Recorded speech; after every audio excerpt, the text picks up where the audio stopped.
Donc je suis Alexandre Barré, Cédric vient de le dire. On va vous présenter un travail qui a été réalisé sur la flexibilité des usages électriques.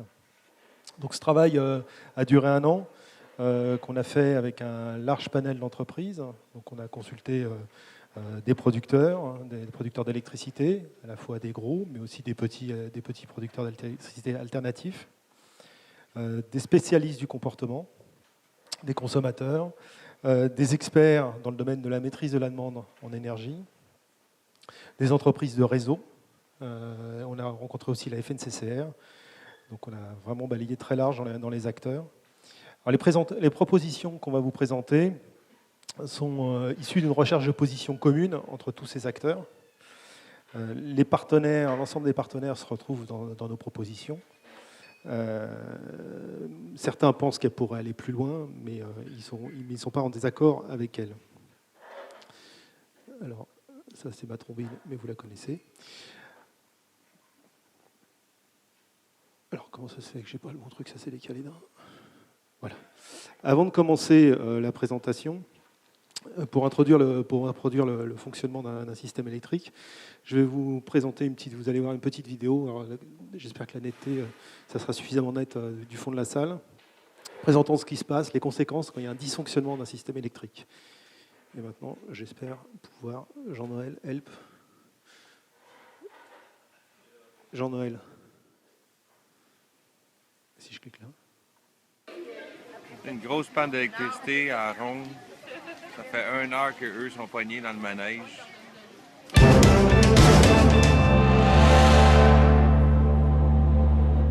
Qui n'a pas déjà eu peur de rester coincé dans un manège? C'est ce cauchemar qu'ont vécu plusieurs visiteurs de la Ronde mercredi alors qu'une panne d'électricité frappait Montréal. Des sensations fortes inattendues pour ceux qui sont restés perchés à des dizaines de mètres de hauteur pendant de longues minutes. Le manège s'est arrêté sec, puis il y a du monde qui sont arrêtés des échelles, puis ils nous ont fait descendre par les échelles. Ils nous ont dit qu'il y avait une panne d'électricité partout par Hydro-Québec, puis que ça allait...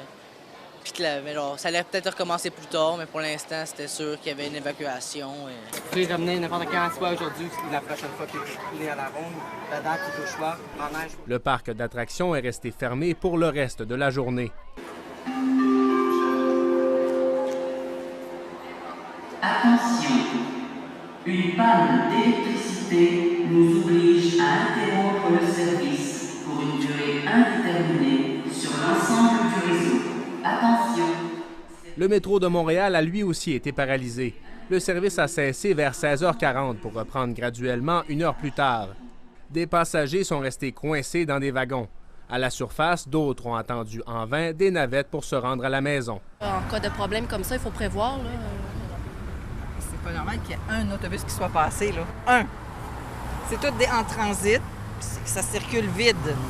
C'est un peu choquant. Il fait chaud, puis c'est pas plaisant pour le monde là, qui attend. Il n'y a aucune annonce, qui est bizarre. Il n'y a pas de communication. En plus de ça, il n'y a pas de navette. Comme d'habitude, généralement, on fait des navettes. On circule, les piétons! Let's go! On circule, on évacue! La panne de courant a aussi provoqué plusieurs évacuations, notamment au pavillon des sciences de l'UQAM. Des étudiants ont été incommodés par des émanations de produits chimiques.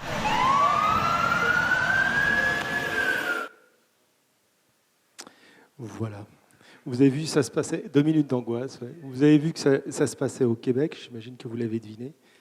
Ça s'est passé au mois de juillet 2011, le 4 juillet 2013, à Montréal. Alors, évidemment, cette situation est très rare, mais quand elle se présente, on a un certain nombre de dysfonctionnements qui apparaissent. Alors, avant de vous présenter nos propositions, je vais vous exposer sommairement ce que c'est qu'un système électrique, parce que tout le monde n'est pas forcément au fait de tous les sujets sur un système électrique. Alors, un système électrique, ça comporte des producteurs. Je vais essayer de les pointer avec le laser. Là, vous avez des producteurs. Là, des consommateurs, qui sont ici.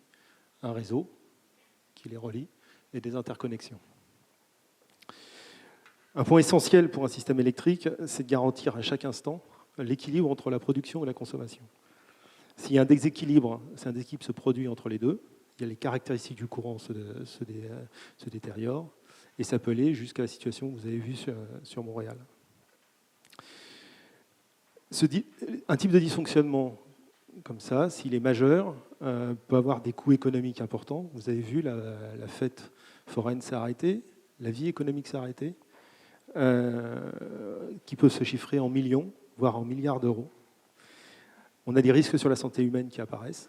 On a des problèmes sur l'environnement qui peuvent apparaître. Alors, est-ce que c'est facile de faire l'équilibre production-consommation à chaque instant? Alors, sur cette planche, on a repris les courbes de demande d'électricité en France sur 2 semaines type. Une semaine d'hiver, du 14 au 20 janvier 2013, et une semaine d'été, du 15 au 21 juillet 2013. L'équilibre n'est pas si simple à réaliser, en fait. Vous voyez que la consommation varie beaucoup au sein d'une même journée et entre les saisons. Les écarts sont typiquement dans une journée de l'ordre de 20 gigawatts, et en intersaison, entre les 2 saisons, on est de l'ordre de 20 gigawatts. Pour situer les ordres de grandeur, une grosse unité de production, c'est 1 gigawatt, c'est-à-dire 20 fois moins. Donc la consommation est très variable. Il faudrait donc être en mesure d'agir sur la production, la consommation ou le stockage pour maintenir l'équilibre entre la production et la consommation du système électrique. Alors maintenant, on va vous parler de ce que c'est que les flexibilités. Alors, qu'est-ce que c'est que les flexibilités? Les flexibilités, ce sont les actions d'adaptation de la production, la consommation, du stockage ou des interconnexions. Et ces flexibilités peuvent agir à la hausse ou à la baisse.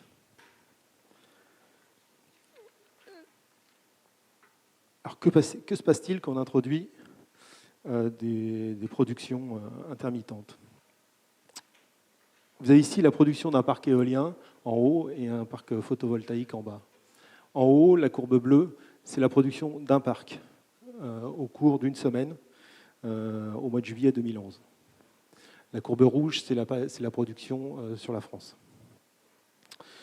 Vous noterez la variabilité de la production sur cette semaine. La courbe du bas représente la production d'une installation photovoltaïque pour la courbe. Alors, vous l'avez deviné, c'est celle-là. J'ose pas dire les couleurs.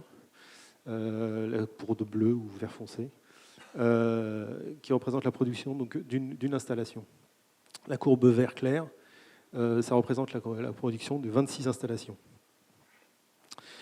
Même si un foisonnement positif apparaît, on voit que les écarts diminuent, ces 2 types de production restent quand même soumises à la météo, au vent, aux nuages, etc. Donc la variabilité et les incertitudes qui en résultent nécessitent plus de flexibilité pour le système électrique. D'où notre sujet. Donc le sujet du livre blanc, qui est comment rendre plus flexibles les consommations électriques dans le résidentiel à l'horizon 2030 pour mieux intégrer les énergies renouvelables et limiter les émissions de CO2. Côté production, les flexibilités décarbonées, hydrauliques essentiellement, sont utilisées à plein. Donc si on veut plus de flexibilité, il va falloir faire appel à des flexibilités thermiques, donc du charbon, du fioul ou du gaz, qui sont, elles, fortement émettrices de CO2. D'où l'importance de regarder la question de la consommation pour limiter les émissions de CO2. Alors on a volontairement cadré l'étude, limité l'étude au résidentiel. D'autres champs pourraient être possibles, on aurait pu, mais ils demandent des leviers très différents. Alors, notre première proposition, évidemment, la première proposition concerne le prix du CO2. Plus on limitera en amont sur la production l'usage de l'énergie fossile, plus on favorisera les flexibilités dans la consommation, qui sont, elles, faiblement émettrices en CO2. Il est important que cette augmentation soit visible et stable dans le temps. Les acteurs économiques pourront alors faire les bons choix et les émissions de CO2 seront limitées. C'est une proposition qu'on retrouve dans pas mal de projets du TSP et elle s'adresse surtout aux politiques. On va rentrer maintenant un peu plus dans le sujet spécifique. Quand on a commencé cette étude, la première question que nous nous sommes posées, c'est la flexibilité de la consommation, est-ce nouveau? Alors, en fait, en France, pas vraiment. En France, nous avons 10 millions de ballons d'eau chaude sanitaire qui sont pilotés de manière automatisée avec un signal heure pleine, heure creuse, avec un signal prix heure pleine, heure creuse associé. En fait, quand on regarde ça, la recette est assez simple. On a un équipement flexible, on a ainsi associé à un signal prix, un automatisme. Alors ça donne quoi? Ça nous permet d'avoir 3 gigawatts de réduction de la pointe de consommation. 3 gigawatts, c'est pas rien, puisque c'est 3% de la pointe électrique. C'est aussi les émissions de CO2 de 300 000 automobiles évitées. Et ça serait idiot de ne pas utiliser les mêmes recettes pour renforcer le levier de la flexibilité.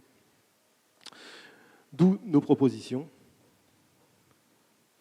Donc, nos propositions s'articulent sur 4 axes. Les 3 premiers axes, vous retrouvez les éléments de tout à l'heure, les équipements flexibles, un automatisme et un signal prix. Un quatrième axe est particulièrement important dans certains cas, est plus tourné vers la pédagogie et l'adhésion des consommateurs. Donc, sur cette vue, vous avez en fait l'ensemble de nos propositions qui sont résumées, et on va les détailler juste après.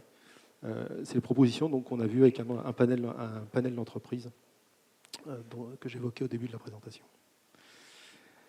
L'axe 1, donc les équipements électriques performants. Si on n'a pas d'équipement électrique flexible, alors on n'aura pas de flexibilité. Ça semble une évidence, c'est du bon sens. Et on n'est pas les seuls à avoir eu l'idée. En 2009, le Bundestag avait interdit le chauffage à accumulation dans les logements d'habitation de plus de 5 logements, les bâtiments d'habitation de plus de 5 logements. En 2013, il a levé cette interdiction pour faciliter les productions photovoltaïques et éoliennes. La France a développé une expérience dans les ballons d'eau chaude. Il faut que nous l'utilisions. Nos industriels, donc en hexagonaux, développent des technologies d'usage électrique qui sont flexibles, performantes, qui évitent de générer de la pointe. Et par exemple, on peut avoir le chauffage à micro-accumulation. Ils pourront les développer à l'export si, sur le marché national, ils ont des conditions économiques qui sont réunies. Malheureusement, d'un côté, on a une réglementation thermique qui menace le développement de ces usages électriques dans le neuf et à terme dans l'ancien.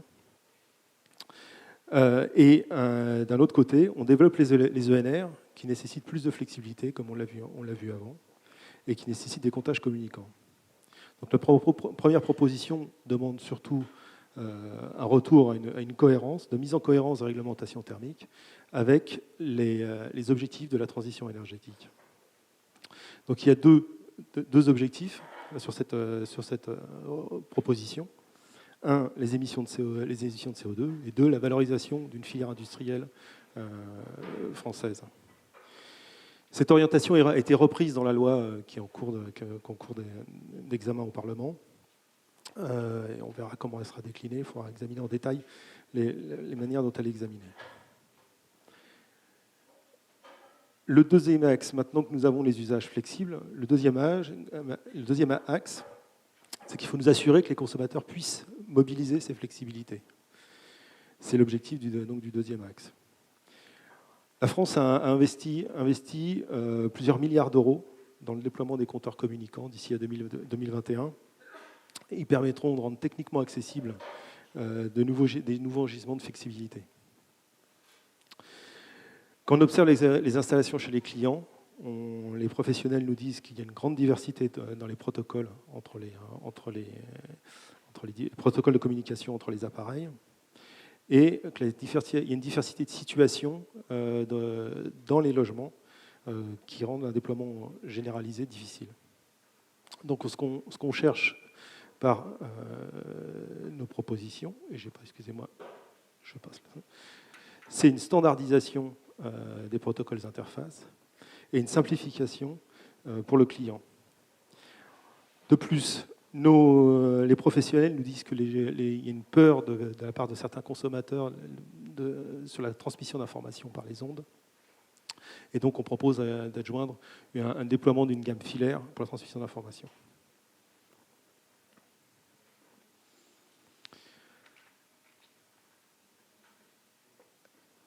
Alors, donc nous avons vu les leviers techniques, le premier point, le pilotage, et maintenant, nous allons regarder les signaux prix. Alors, je ne vais pas rentrer dans le détail sur ces propositions-là qui sont... je suis content qu'elle crée une émotion comme ça, ce slide. Je ne vais pas rentrer dans le détail sur ces propositions qui sont un peu techniques. La première proposition, elle est basée, là encore, sur du bon sens. L'idée, c'est de profiter au maximum de l'investissement qu'on est en train de faire dans les compteurs communicants pour véhiculer le signal prix jusqu'au consommateur. La deuxième proposition, l'idée derrière cette proposition est de donner aux acteurs de marché un signal stable et conséquent dans la durée pour leur permettre de développer les flexibilités chez les consommateurs. Il faudra qu'ils investissent dans du matériel, dans des services, et donc ça ne se fera pas s'ils n'ont pas une garantie de retour sur investissement à terme. La dernière proposition, d'ailleurs j'ai un de 5, elle s'appelle 6 la dernière, c'est pas 5. Les effacements, sous certaines conditions, permettent également d'éviter les investissements dans les réseaux. L'idée, c'est que le tarif réseau rémunère les clients qui s'effacent dans ce cas-là, et pour renforcer l'incitation financière vis-à-vis des clients.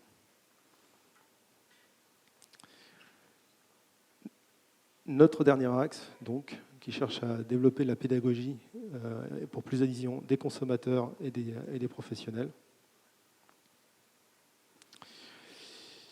Même si on met en œuvre les 6 premières propositions, si elles sont parfaitement mises en œuvre, le déploiement de la flexibilité chez les consommateurs sera d'autant plus rapide que les consommateurs et les professionnels seront acteurs de cette flexibilité. Nous proposons donc une sensibilisation des consommateurs sur la maîtrise de la consommation, qui restera, quoi qu'il arrive, un point important. La gestion active de la demande. Et au-delà des consommateurs, il faudra sensibiliser les professionnels du bâtiment et des équipements pour qu'ils proposent les solutions aux consommateurs. L'objectif est que la maîtrise de la consommation et la gestion active deviennent un réflexe pour chacun d'entre nous, comme le tri de nos déchets. Et par exemple, ce qui passera par exemple par accepter de mettre un pull quand il fait froid, plutôt que pousser le chauffage. Donc pour résumer nos propositions, sur lesquelles convergent l'ensemble des entreprises qu'on a consultées, au-delà de la question du prix du CO2, l'ensemble de nos propositions vise à 1. Mettre en place des équipements flexibles. Je ne vais pas faire le pointeur à chaque fois parce que je vais avoir un torticolis. Mettre en place des équipements flexibles. 2. Mettre en place des automatismes pour piloter ces équipements. 3. Envoyer un signal prix aux consommateurs. Et 4. Faire de la pédagogie auprès de ces consommateurs. On va regarder maintenant un cas emblématique qui sera le déploiement des véhicules électriques. Un des objectifs de la loi de la transition énergétique, c'est le déploiement des véhicules électriques. Vous noterez que nos propositions sont complètement adaptées à ce cas-là. Les signaux de prix inciteront la charge, à la recharge et à la décharge au meilleur moment du véhicule électrique. Les interfaces standardisées permettront de piloter la charge et la décharge au meilleur moment, grâce à l'intelligence embarquée dans le véhicule. Et au final, on aura un résultat gagnant-gagnant, une baisse des coûts pour le système électrique qui sont répercutés sur le consommateur. Voilà ce qui clôt la présentation.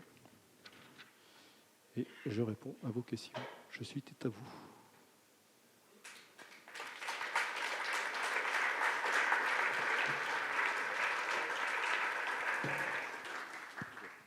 Non, ma question, elle est plutôt au niveau de la rentabilité des investissements autour des compteurs communicants, des matériels et tout ça. Est-ce que vous avez regardé des choses qui ont à voir avec la mutualisation des équipements? Parce que un Linky ou une Energy Box de chez Schneider ou d'autres fabricants, s'il fait plusieurs choses, pour chaque fonction, le coût est mutualisé, quoi. Enfin, ou amoindri par rapport à ce qui rend comme service, quoi. Est-ce que c'est quelque chose que vous avez regardé? Comment vous vous positionnez par rapport à ça? Non, on n'a pas été jusque-là. En fait, on est resté uniquement sur les premiers leviers. Après, on n'a pas été regardé sur les business models des entreprises, comment on pouvait être... L'interface standardisée, enfin, il y a quand même deux choses qui devront être là. C'est un, des usages flexibles, et deux, une interface standardisée. Ça, de toute façon, c'est pas en incohérence avec nos propositions.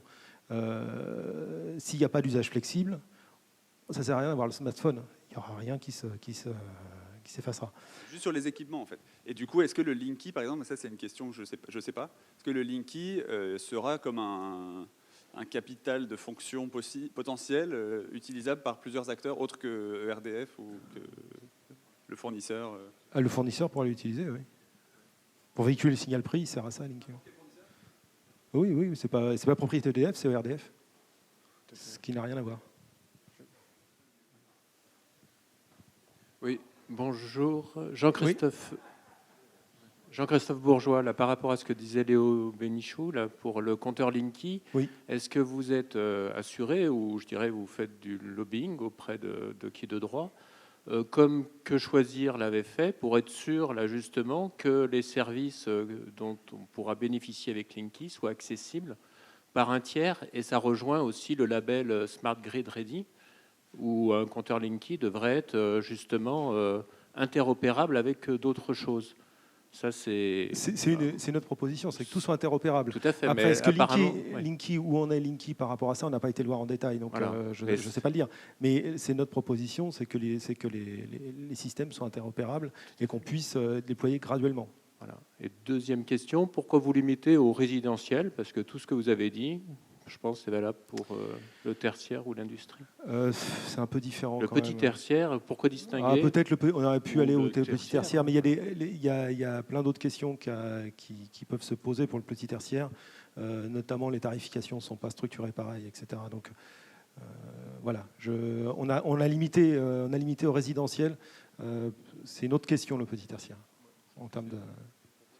Juste un point technique sur la première remarque de Jean-Christophe, c'est le green button américain.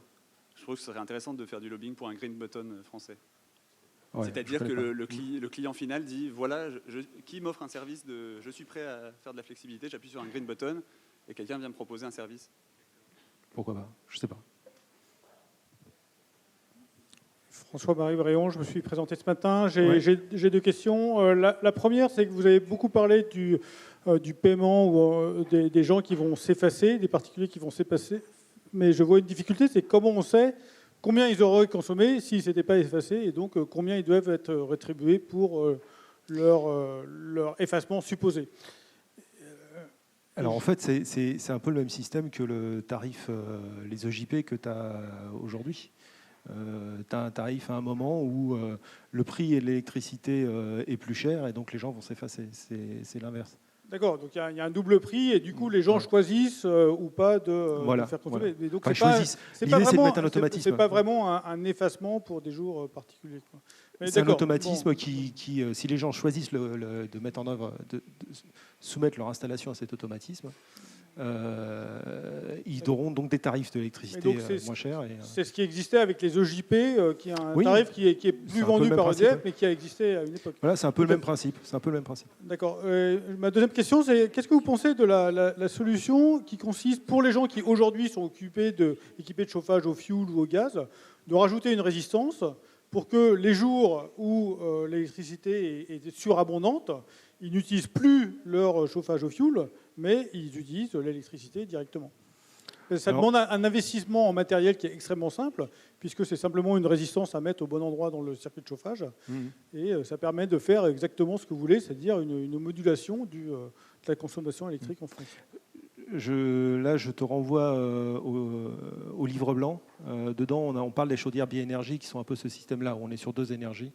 et sur la question de la priorisation entre les deux énergies. C'est expliqué dans le livre blanc en détail. Donc, Raymond Zarien, ingénieur en retraite, membre de diverses associations. Félicitations. Peu importe, je m'exprime à titre personnel. Merci de me donner la parole. Je vais aller du plus simple et du plus politiquement correct au moins. D'accord. La première question, dans le Linky, je suppose qu'il y a des automatismes. Il y aura des automatismes, donc je vous livre simplement un retour d'expérience de ma carrière d'ingénieur. Un automatisme qui n'est pas débrayable est un dispositif diabolique.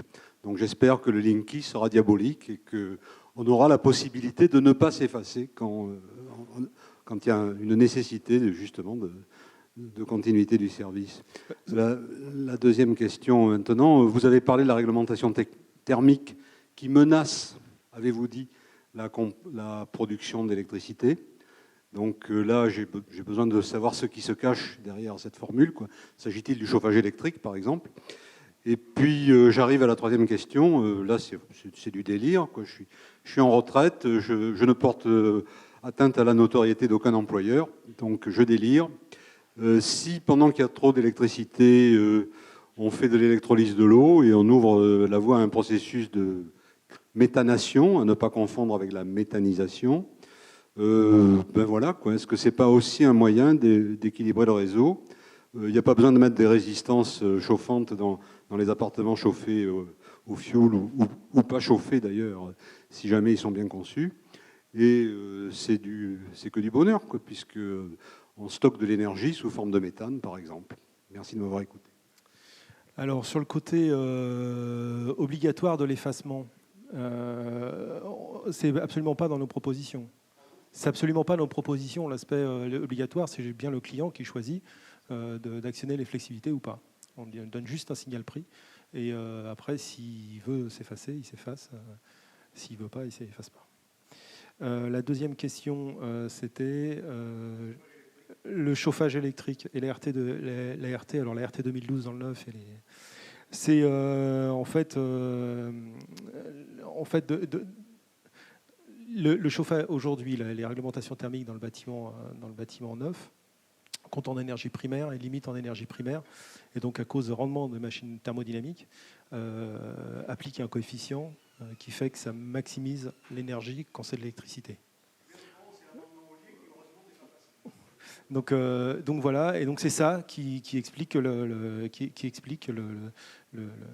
fait que les usages thermiques sont en nette diminution dans l'existant, et on a à peu près la même démarche qui se met en place dans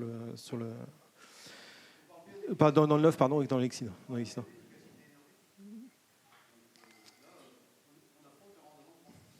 Voilà, on est bloqué par le rendement de 30% qui est appliqué dans la réglementation thermique. Enfin, sur les 2,56 qui ne correspond pas forcément au rendement d'ailleurs.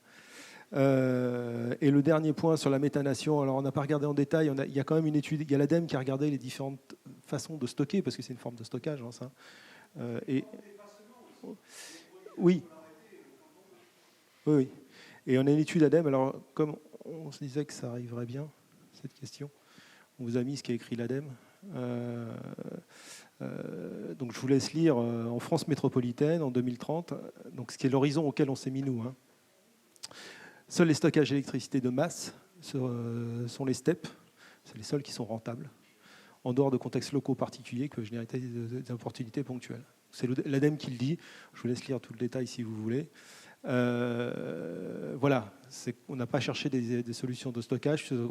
L'ADEME, après une étude et avec plusieurs instituts, a conclu ça, qu'à l'horizon 2030, en fait, d'un point de vue économique, on n'aurait pas des stockages qui seraient suffisamment rentables. D'autres questions?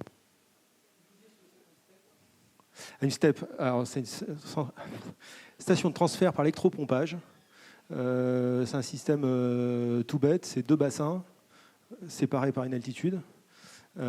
Quand l'électricité est en abondance ou à faible prix, ce qui veut dire à peu près la même chose, on pompe l'eau du bassin bas pour le remonter dans le bassin haut.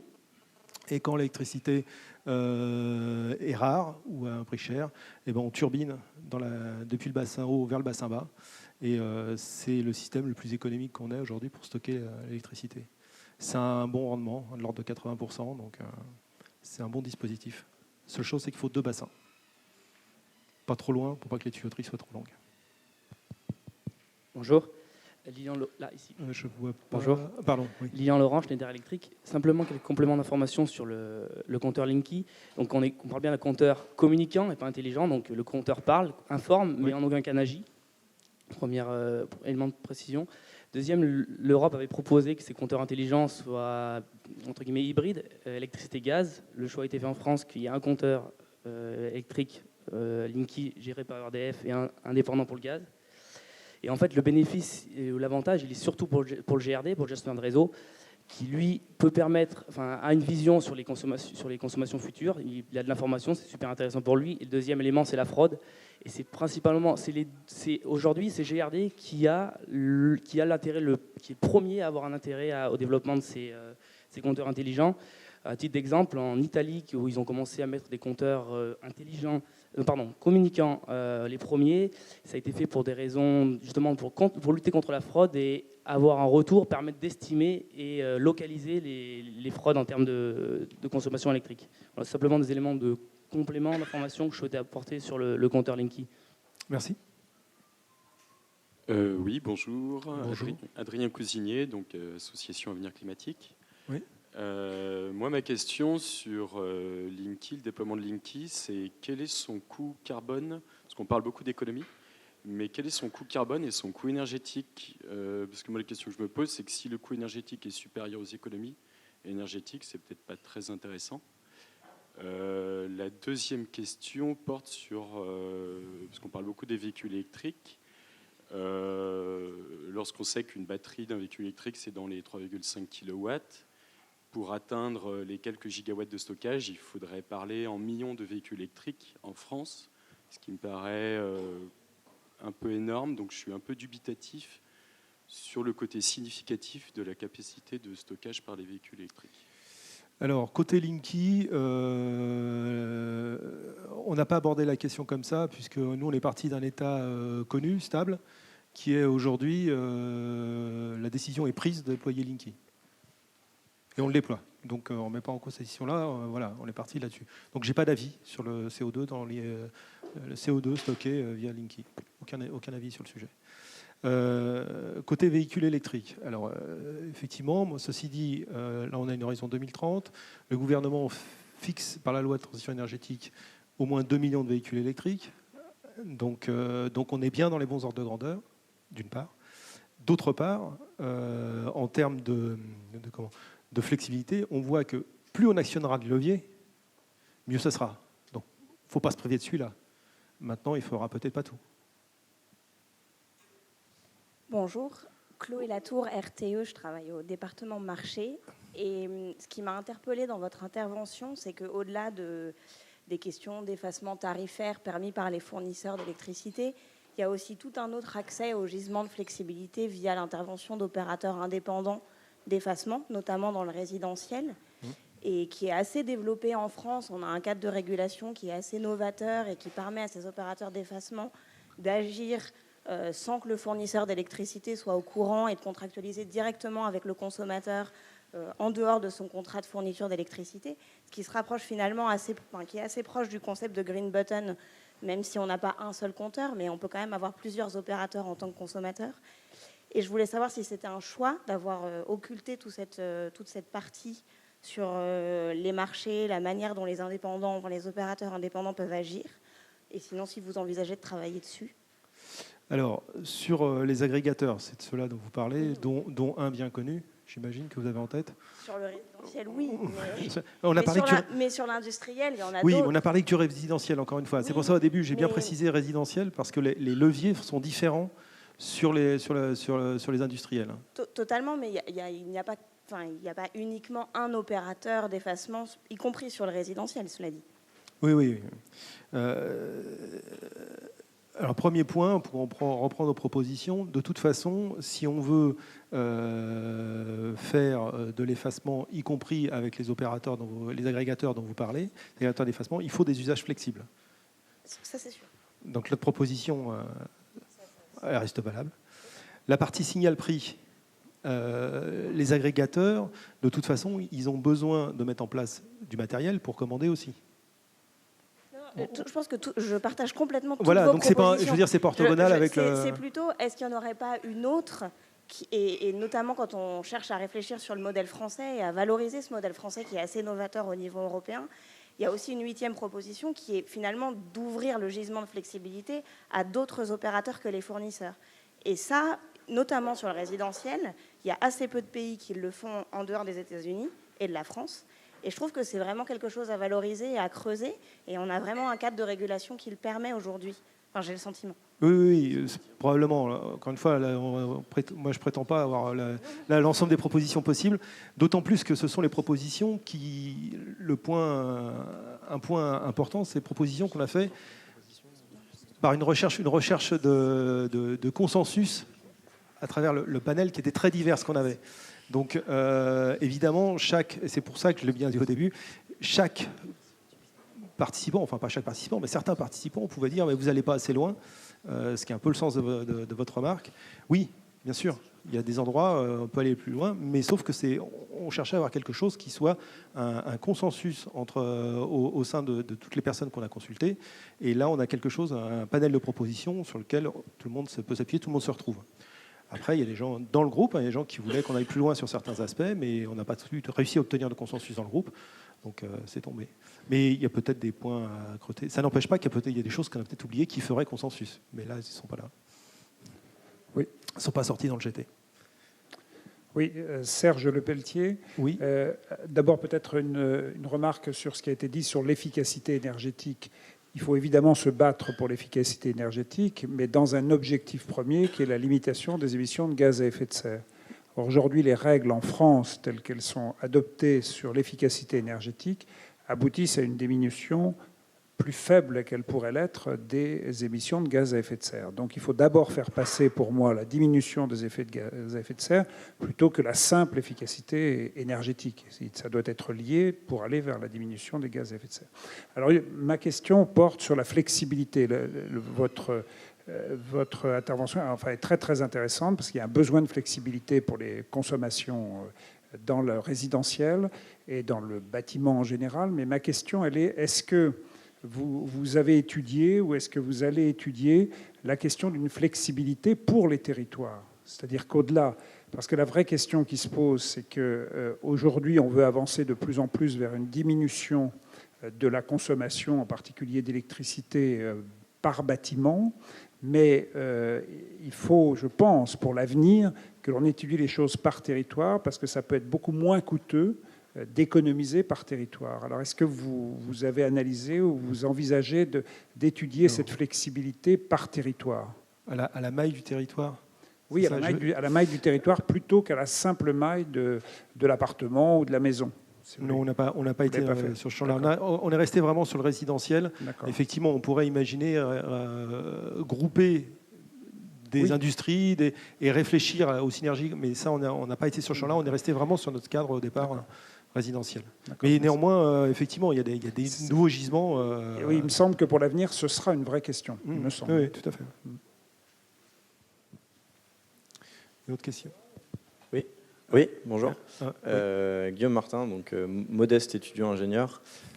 J'aimerais vous poser une question par rapport à vos réflexions et vos propositions. Est-ce que vous avez essayé d'intégrer la problématique de la précarité énergétique dans ces propositions? Parce que moi, ce que je retiens de votre présentation, c'est que la plupart des solutions que vous proposez, elles nécessitent un investissement, que ce soit un investissement matériel, technique ou une réhabilitation. Et aujourd'hui, un foyer qui est déjà en précarité énergétique, comment il va faire pour faire cet investissement? Et est-ce que, dans un sens, du coup, vos propositions ne vont pas tendre à creuser les inégalités entre les foyers capables de faire de l'effacement parce qu'ils ont le matériel pour le faire et d'autres qui sont déjà en peine pour payer leurs factures, à qui on ne va pas pouvoir demander un investissement supplémentaire pour un matériel capable de faire de l'effacement? Oui, alors on s'est posé la question à un moment sur la précarité énergétique. Il faut bien séparer deux questions. La question de la précarité énergétique ne s'applique pas uniquement à la question de la flexibilité, c'est une question générale de précarité énergétique. Et il faut la traiter comme telle. Et nous, on a traité la flexibilité chez le consommateur. Donc, il y a des leviers, mais on les a essayés de côté en se disant les leviers de précarité énergétique sont des leviers qui doivent être adaptés à l'ensemble de la question de la précarité énergétique et pas uniquement la question de la flexibilité. Donc il y a plein de trucs, et notamment la loi transition énergétique prévoit des choses sur la précarité énergétique, le chèque énergie, etc. Alors après, on peut être d'accord ou pas, c'est autre chose, mais il y a des choses qui se font, mais qui ne sont pas spécifiques à la question de la flexibilité, c'est une question de la précarité énergétique dans son ensemble. Et on peut la traiter, si on veut vraiment bien la traiter, il faut la traiter comme ça. Si on la traite par le biais de la flexibilité, on va la traiter que partiellement, et on va déplacer le problème, et on ne résoudra pas le problème de la précarité énergétique. Mais on s'est posé la question à un moment, mais on a dit non, on ne l'intègre pas, parce que c'est vraiment une question à part, entière, qui couvre bien plus d'accès, bien plus d'aspects que la question de la flexibilité. Oui, une question. Oui, bonjour. Yann Chazal de Renault. J'avais une question alors, par rapport à l'intention de créer un signal prix au niveau national et des automatismes derrière. On comprend bien l'efficacité pour générer de la flexibilité. Est-ce que pour autant c'est un gage de stabilité du réseau? Est-ce que ça va entraîner des mouvements de masse simultanés d'un grand nombre de consommateurs, des effets rebonds derrière? Est-ce qu'on ne crée pas en fait un nouveau problème, de nouvelles instabilités liées à ce seul fonctionnement-là? Alors, on n'est pas rentré dans le volet quantitatif dans l'étude, qui est très compliqué. Ce qu'il faut voir, c'est quand on fait des études sur l'aspect local, global, quand il y a des problématiques locales, c'est lié à des problèmes d'engorgement réseau local. Quand on fait des études un peu statistiques de tout ça, on voit que les pointes horaires locales ne coïncident pas. Par contre, les pointes nationales, les pointes journalières coïncident sur les mêmes journées. Donc c'est pour ça qu'on a actionné on a dit c'est un signal prix national qu'il faut. Néanmoins, si on a des problèmes locaux vraiment pointus et que l'investissement, le fait de faire de la flexibilité limite les investissements dans le réseau, on prévoit, alors on n'est pas rentré vraiment dans le détail de la présentation, mais on prévoit bien une possibilité d'activer des flexibilités locales, mais ça sera plus compliqué et plus coûteux qu'un signal prix national en termes de matériel, de calcul, de services, etc. Donc, premier ordre, un signal prix national. Si il y a des problèmes locaux, on les traite localement avec des signals prix locaux qui viennent s'ajouter aux signal prix nationaux. La base de votre proposition, c'est quand même de gérer par un signal prix. Oui, c'est gérer un signal prix. Bonjour. À gauche. Pardon. Bonjour, Jean-Philippe Rouchon de l'ERAFP. J'aimerais avoir plus d'éléments sur vos propositions en matière de sensibilisation, qu'il s'agisse des particuliers ou des fédérations peut-être professionnelles, notamment d'avoir plus d'éléments sur votre constat, sur l'état des lieux de la sensibilisation aujourd'hui, ce qui est fait par le gouvernement ou les acteurs du secteur, et également savoir si ce que vous proposez, c'est davantage de moyens ou un changement de méthode ou d'approche dans la pédagogie et la sensibilisation. Alors sur la partie sensibilisation, on est parti de 2 faisceaux d'informations. Le premier a été quand on discute avec des sociologues qui travaillent sur le sujet de la consommation d'électricité, etc. Première information qui en monte, ils disent les gens kilowatts, kilowattheure, qu'est-ce que c'est qu'une économie d'énergie? Les gens ne connaissent pas. Ils mélangent tout, voilà. Donc, première chose, on se dit, bon, il y a quand même un sujet là. C'est pour ça qu'on a commencé à travailler sur la sensibilisation, à réfléchir sur la sensibilisation. Ensuite, on a essayé de chercher des exemples, puis on a vu ce qu'on a fait sur le tri des déchets, par exemple. Le tri des déchets, il y a sûrement un certain nombre de Parisiens dans la salle, je connais que les chiffres que sur Paris, il y a plus de 90% des Parisiens qui trient leurs déchets. Et ça, c'est quoi? C'est l'œuvre de sensibilisation qui dure depuis 10-15 ans. Et donc on s'est dit, là, il y a quelque chose à faire, parce qu'on le fait tous, y compris moi, je le fais, même si ce n'est pas quelque chose qui est très agréable, je ne suis pas rémunéré pour, je le fais. Et ça, c'est une sensibilisation. Donc on s'est dit, il y a quand même quelque chose à faire sur la sensibilisation, sur les moyens à mettre en œuvre. Manifestement, ce qui a été fait sur le tri des déchets est très performant, puisqu'on arrive à des taux de réalisation du geste qui sont très importants. Ça a pris du temps. Donc il y a probablement l'idée, ce serait bien de reprendre leur méthode, il semble. Mais on n'a pas étudié les méthodes, on n'a pas été faire jusqu'à du marketing et voir comment il faut faire. C'est vraiment pas l'objectif du groupe. L'idée du groupe, c'est de tracer des propositions qui doivent être développées ensuite. Mais voilà, c'est comme ça qu'on arrive à ces propositions. Après, comment on fait la sensibilisation? Ça, c'est l'œuvre de travail, c'est un travail spécifique de spécialistes de la sensibilisation. Mais c'est possible de le faire. On le voit sur les déchets, il y a des trucs très bien qui ont été faits. Léo, t'es d'accord? D'accord. Oui, Pierre Lachaise. Pierre, il est où Pierre? Voilà, excuse-moi. Oui, a priori, une chose pas trop difficile à faire, c'est quand même de moduler en fonction des heures creuses, moduler les tarifs heures creuses, heures pleines. J'ai l'impression qu'on est plutôt en régression sur cette modulation du prix de l'électricité. Comment est-ce qu'on explique, où sont les freins à cette différenciation du prix de l'électricité? Et est-ce qu'il ne faut pas chercher une des raisons dans la dérégulation du marché électrique, dans la séparation d'EDF et de RDF? Pourquoi on recule sur ce terrain-là? Sujet sensible. Je ne sais pas si on est en régression en fait, sur le volume de tarifs heure pleine heure creuse. Honnêtement, on en entend moins parler. On est peut-être sur la question de la sensibilisation, mais je ne sais pas si on a moins d'usagers aujourd'hui aux heures pleine heure creuse. Si quelqu'un sait dans la salle, moi, j'en ai pas la moindre idée. Voilà, après, il y a une autre question, c'est la disparition des tarifs EJP. Tout à fait. Ça, c'est l'histoire de dérégulation. Effectivement.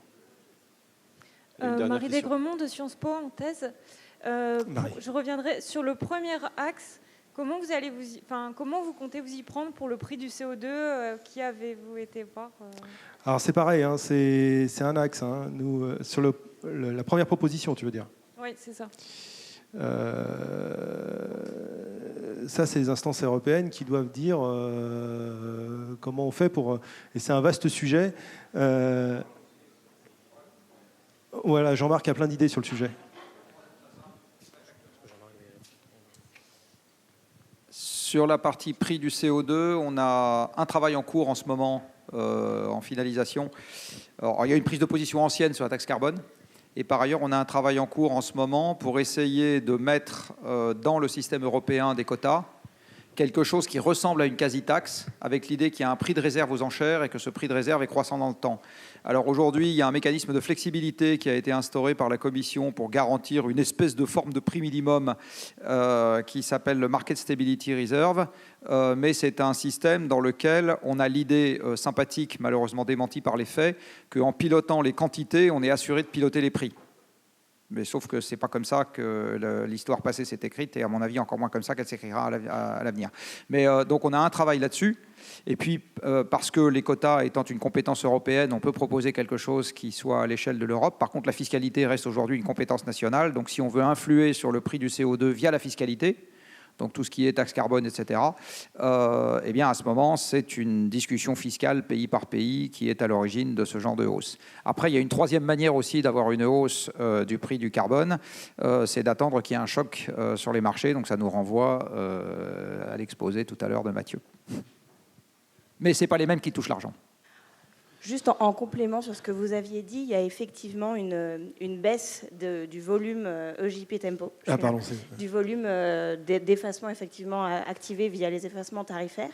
Par contre, et pour contredire l'idée que la dérégulation, la libéralisation du marché conduit à une baisse du niveau d'effacement, au contraire, on n'a jamais eu autant d'effacement sur les marchés de court terme qu'en ce moment. Côté industriel. Industriel plus consommateurs, parce que les consommateurs, via des opérateurs d'effacement, peuvent participer au marché de court terme, alors que les effacements EJP Tempo sont des signaux envoyés la veille pour le lendemain, ou des signaux fixes heure pleine, heure creuse. Et sur des marchés plus court terme, on n'a jamais eu autant d'effacements en France. Donc au contraire, on est plutôt sur un gisement dynamique aujourd'hui, y compris sur le résidentiel. Merci. On va s'arrêter pour les... Olivier, la dernière question pour Olivier. Juste quand même, je voudrais abonder dans le sens de monsieur. Il y a une quinzaine d'années, on avait en France 6 gigawatts d'effacement. D'effacement, pas de potentiel, d'effacement. Maintenant, on est descendu à moins de 2. Donc effectivement, et c'est, je pense, le sens d'une des propositions du Shift, en redonnant une valeur réseau à des signaux de type JP, on va augmenter à nouveau la valeur en fait, de ces effacements pour en booster le volume. Donc il y a effectivement une certaine fonte, alors qui n'est pas liée qu'à l'ouverture des marchés, mais en partie, qui est liée aussi malheureusement à la désindustrialisation de la France, parce qu'une grosse partie des effacements était fait par des électro-intensifs. Et donc il y a des choses à faire aujourd'hui pour rebooster ces effacements. Donc RTE en fait notamment pour des effacements de court terme. Il y en a d'autres à faire également pour des effacements du type EJP. Bien, merci. Je vais vous proposer de faire une dernière pause café. J'arrive devant vous. Merci Alexandre.